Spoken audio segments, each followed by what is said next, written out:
Bonjour à tous, bienvenue sur les webinaires du cabinet CBA. Je me présente, maître Georges-David Benayoun, avocat au barreau de Paris, spécialisé en fiscalité. Le cabinet CBA intervient aussi bien pour des entreprises françaises ou internationales que pour des personnes physiques, et notamment sur des sujets d'expatriation. Donc aujourd'hui, on va s'intéresser à l'exit tax, ce qu'il faut savoir sur l'exit tax avant de partir. Alors, contrairement à ce que tout le monde pourrait penser, l'exit tax ne concerne pas que le chef d'entreprise. L'exit tax concerne les personnes qui vont être amenées à quitter la France et qui possèdent des titres de société soumis à l'IS. Alors, le cadre législatif, il faut faire un petit historique parce que ça permettra de comprendre un peu mieux comment fonctionne l'exit tax. D'abord, c'est un mécanisme qui existe dans beaucoup de pays et un des régimes d'exit tax les plus sévères au monde se trouve aux États-Unis. Donc, c'est pas obligatoirement le pays pour lequel on s'attendrait à avoir un exit tax très sévère. L'objectif de l'exit tax est d'éviter qu'une personne qui a vécu un certain nombre d'années dans un pays se retrouve en quittant ce pays, à avoir un avantage fiscal par rapport à la création de valeur qu'elle avait faite ou qu'elle a acquise pendant la résidence fiscale dans ce pays. Et donc, on est amené à aller regarder un certain nombre de choses. Et dans le régime français, on s'intéresse particulièrement aux valeurs mobilières au sens large. Donc, on a l'article 167 bis du Code général des impôts qui dispose qu'au moment du transfert de domicile, les plus-values latentes vont pouvoir être imposées, sont imposables. Néanmoins, on a un mécanisme qui va permettre d'obtenir un sursis de paiement et un dégrèvement, même dans certaines situations. Donc, alors, l'historique, c'est que ce régime existait, qu'il a fait l'objet d'une condamnation par la Cour de justice des communautés européennes en 2007 et qu'il a été réintégré par François Fillon, ministre du président Sarkozy, Premier ministre du président Sarkozy, en 2012. Il faut savoir que la France avait été condamnée parce qu'on considérait que ce mécanisme d'exit tax était contraire à la libre circulation des personnes au sein de l'Union. Et donc, vous allez voir qu'on a en réalité un régime à trois vitesses parce qu'on a en réalité trois régimes actuels qui existent. Avec en plus une complexité, c'est que en France, on aime bien faire en fiscalité la politique du millefeuille. C'est qu'aujourd'hui, lorsque moi je gère des clients à l'exit tax, je gère des clients qui sont partis sous Nicolas Sarkozy, mais dont l'exit tax n'a pas encore été débouclé parce que c'est très très long auprès des services. De l'exit tax pour les personnes parties à l'époque de François Hollande et maintenant Emmanuel Macron, parce que chacun a un régime différent. Le champ d'application, il est très clair. Il faut avoir été fiscalement résident fiscal français au moins 6 ans au cours des 10 dernières années précédant le départ de France. Et on va s'intéresser à deux situations très différentes. Soit on détient au moins 50% des bénéfices d'une société, qu'elle soit petite ou grande, soit la valeur globale des droits sociaux excède 800 000 euros. Et dans ce cadre-là, on aura donc l'obligation de déclarer les plus-values latentes sur les droits sociaux, les valeurs mobilières, les créances qui trouvent leur origine dans un complément de prix ou même les plus-values de cession ou d'échange. Ou, ce qu'on voit souvent, nous également, les plus-values liées à un report d'imposition, c'est notamment lorsque les personnes avaient créé des sociétés holding quelques années ou quelques temps avant de partir. Alors, il s'agit aussi bien de sociétés françaises qu'étrangères. On va regarder principalement passible à l'impôt société ou d'un impôt équivalent. Et puis, il peut s'agir aussi de titres participatifs, de SICAV, de FCP. Une question se posait était de savoir comment on allait traiter les participations dans les SCI soumises à l'IS. Maintenant, c'est établi, c'est certain, elles rentrent dans le mécanisme de l'exit tax. En revanche, sont exclus du champ de l'exit tax les titres détenus dans un PEA ou dans un PEA-PME, ainsi que les sociétés à prépondérance immobilière soumises à l'impôt sur le revenu, notamment la, la SCI, on va dire, la société civile immobilière de base. Donc là, on a notre champ d'application.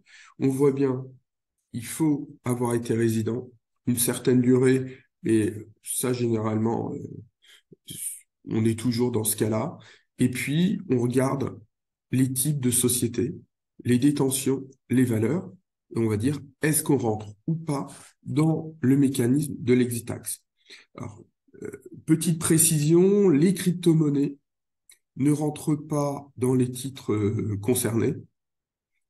Alors, pas pour le moment, il n'est pas dit que ça n'évolue pas à l'avenir, mais le problème des crypto-monnaies, c'est que c'est difficilement traçable par l'administration fiscale. Donc, je pense qu'au début, la volonté était de dire, comme on ne peut pas aller chercher les plus-values latentes, considérons que on va pas aller les chercher et les taxer par ce régime. Ce principe-là, ça a toujours été le même depuis 2012. Ça, c'est la base. On va voir après qu'on a un mécanisme qui a beaucoup évolué au vu des contraintes politiques, dirons-nous. Pourquoi? Parce que la question est celle de la durée de l'exit tax. Alors, on était sur 9 ans pour Nicolas Sarkozy, 15 ans pour François Hollande, et on est à présent 2 ans pour Emmanuel Macron, et 5 ans si le patrimoine soumis à l'exit tax dépasse 2 570 000 euros. Ce qu'il faut savoir donc, ce qu'il faut comprendre, c'est qu'on a des personnes qui sont parties sous l'égide d'Emmanuel Macron, qui sont déjà sortis de l'exit tax, alors que ceux qui sont partis sous l'égide de François Hollande ne sont pas sortis. Alors c'est quand même très compliqué à comprendre et à gérer. Mais l'exit tax, on a toujours un peu de mal à le faire comprendre à nos clients. Ils nous disent, mais c'est quoi ce truc-là?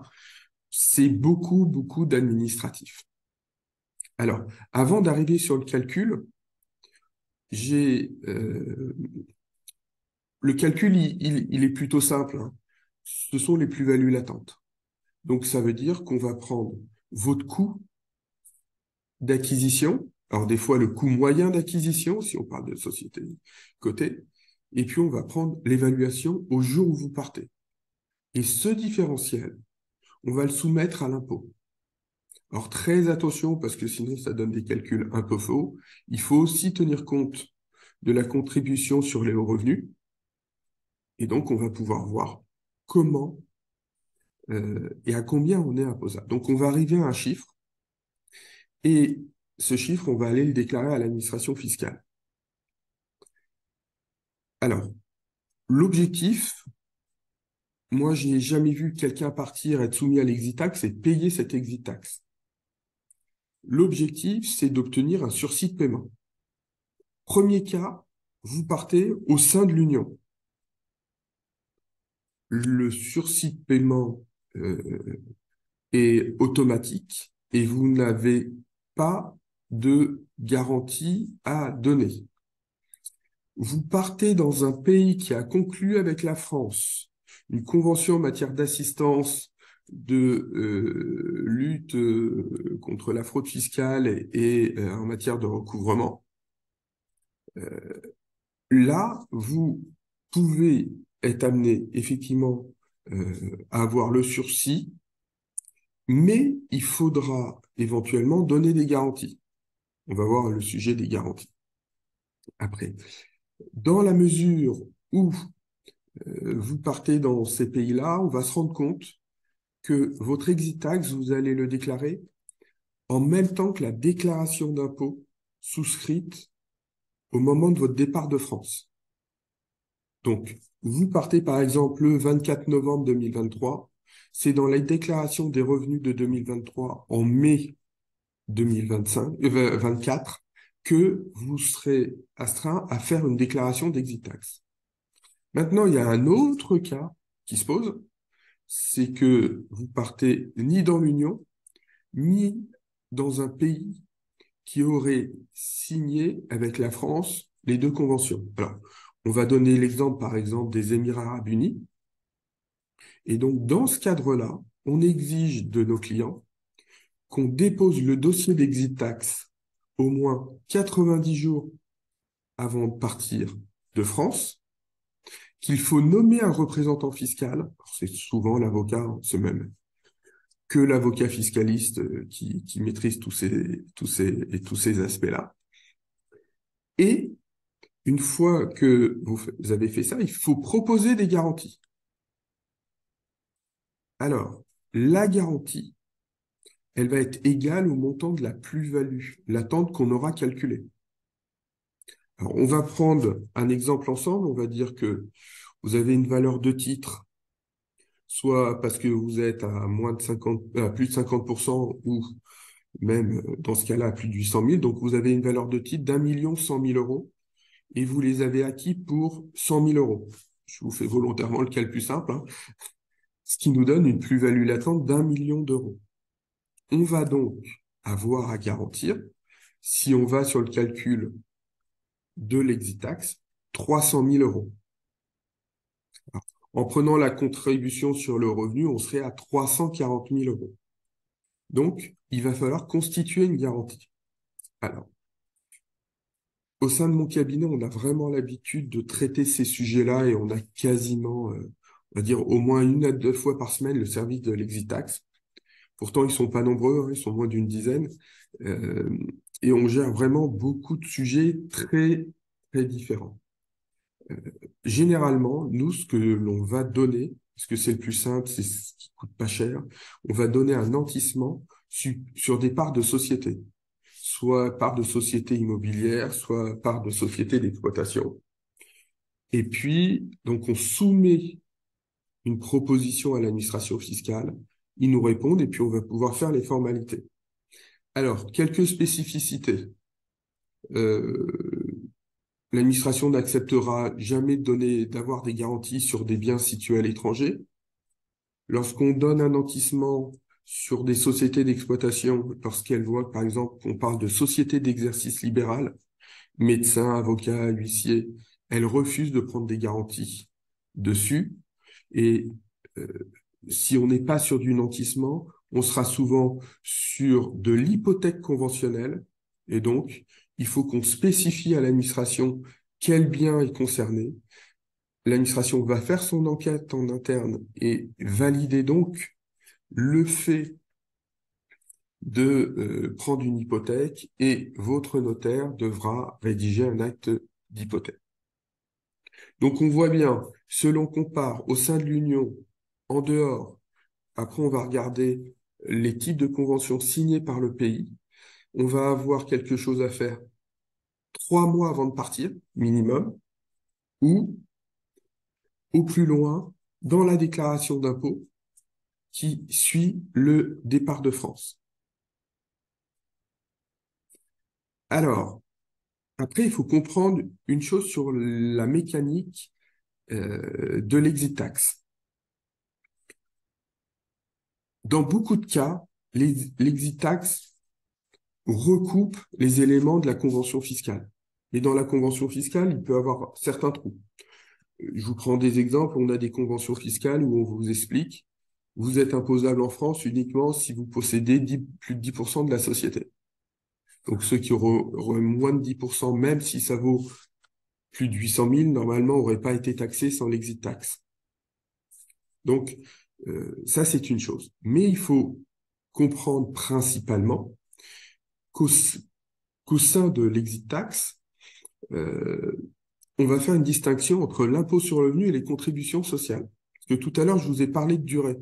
Je vous ai dit, par exemple, régime Macron, 2 ans ou 5 ans.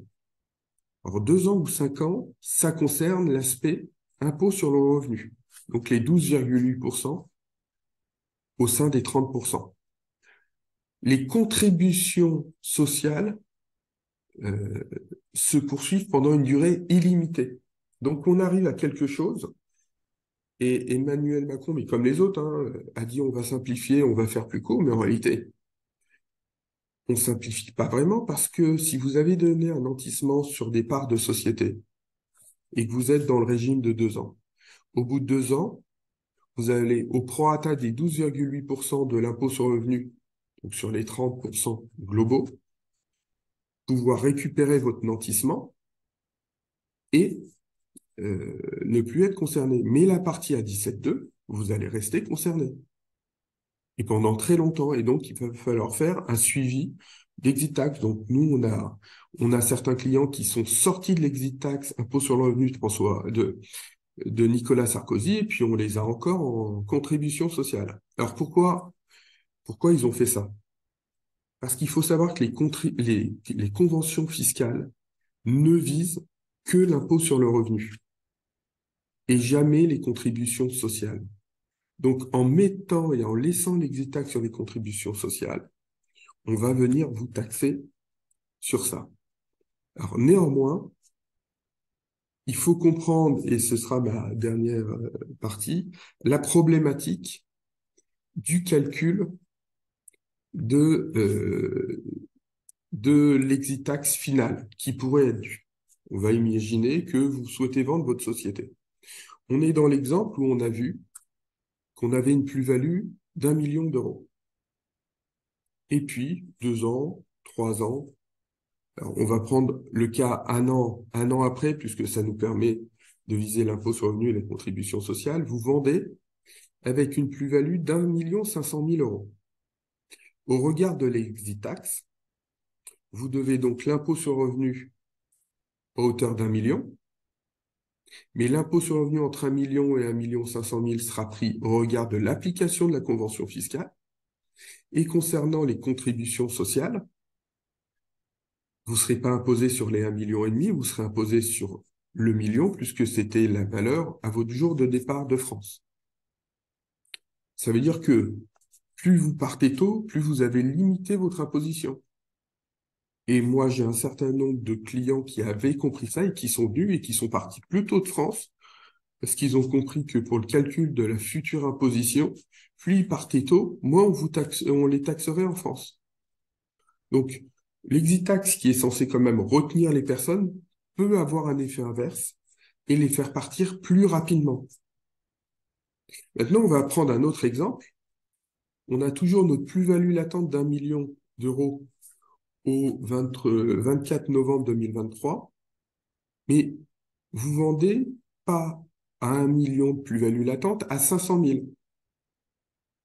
Là, on va aller calculer l'impôt dû sur les 500 000.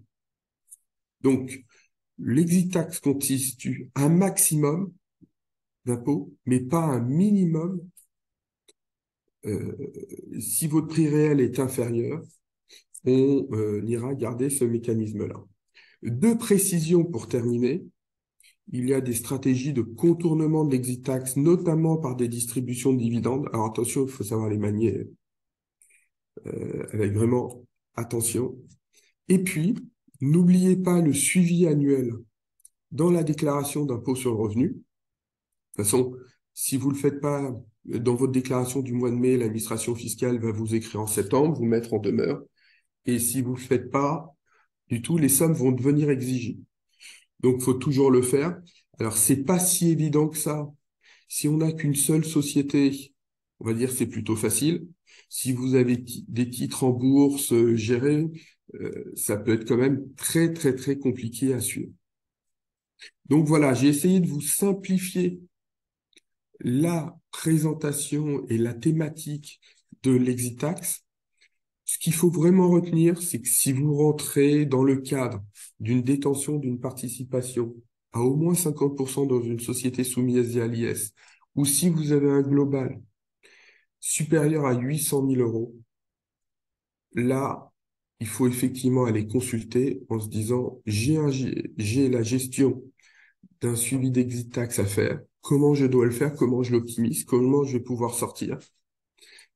C'est beaucoup de questions qu'on vient nous poser lors des départs de France et quelle que soit la destination, même si vous avez vu qu'au sein de l'Union, et c'est plutôt normal, on avait un régime dérogatoire. Voilà, je vous remercie d'avoir assisté à ce webinaire. Je vous donne rendez-vous pour une prochaine fois.